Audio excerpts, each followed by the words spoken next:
আসসালামু আলাইকুম, কেমন আছেন সুপ্রিয় দর্শক? আজকে আবার রান্না করতেছি। তো কি রান্না করতেছি দেখেন, ফুলকপি ভাজি করব। আপনাদের ভাইয়া কেটে দিছে, আমি ধুয়ে রাখছি। এটার মধ্যে আছে গাজর, আলু, ফুলকপি। আর এই যে গরু মাংস রান্না করতেছি একদম কলিজার মতো ছোট ছোট করে কেটে। আপনাদের ভাইয়া বললো এরকম কুটবিরান করতে। এই কুটবিরানটা কোন দেশের ভাষা কেউ যদি জানেন অবশ্যই রিপ্লাই দিবেন। আর চিংড়ি মাছ দিয়ে আমি বেগুন রান্না করব। চিংড়ি মাছটা কষাই নিচ্ছি, এটা একদম দেশি নদীর চিংড়ি মাছ। তো এটার মধ্যে আমি বেগুনটা দিয়েও কষাই নিই। আজকে রান্না বেশি না, এই সামান্য আয়োজন। বেশি রান্না করলে দেখা যায় ফ্রিজেই থাকে, খাওয়া হয় না। গতকালকে তেলাপিয়া মাছ রান্না করছিলাম, আমার 2 কন্যার 1 কন্যাও সেটা ছুঁয়াও দেখে নাই। আমি এত পছন্দ করে ডালের বড়ি রান্না করছি, কেউ পছন্দ করেন নাই, শুধু আমি একা খাইছি। আমার পছন্দের খাবার আমার ঘরের কারো পছন্দ না।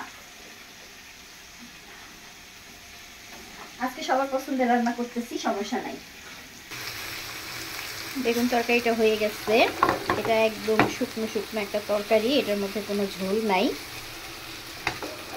আর এখানে আমার গরু মাংসটাও হয়ে গেছে। মাংসের মধ্যে আমি আবার আলু দিব। ছোট ছোট করে যেহেতু মাংস কাটছি, আলুটাও আমি ছোট ছোট করে কেটে নিচ্ছি। আলুগুলো এখন দিয়ে দিই।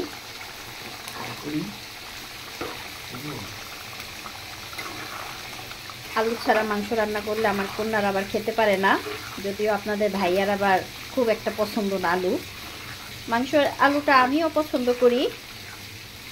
মাংসটা অলরেডি সিদ্ধ হয়ে গেছে, যেহেতু ছোট করে কাটছি। আর এটাকে প্রেসার কুকারে দিতে হবে না। আর আমার চিংড়ি মাছ বেগুন রান্না হয়ে গেছে, চুলা বন্ধ করে দিলাম।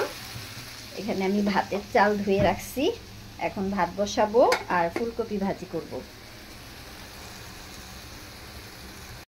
চিংড়ি মাছের তরকারিটা আমি একটা পাটির মধ্যে তুলে নিচ্ছি, আর সেই ফ্রাই প্যানের মধ্যেই ফুলকপি ভাজিটা নিলাম।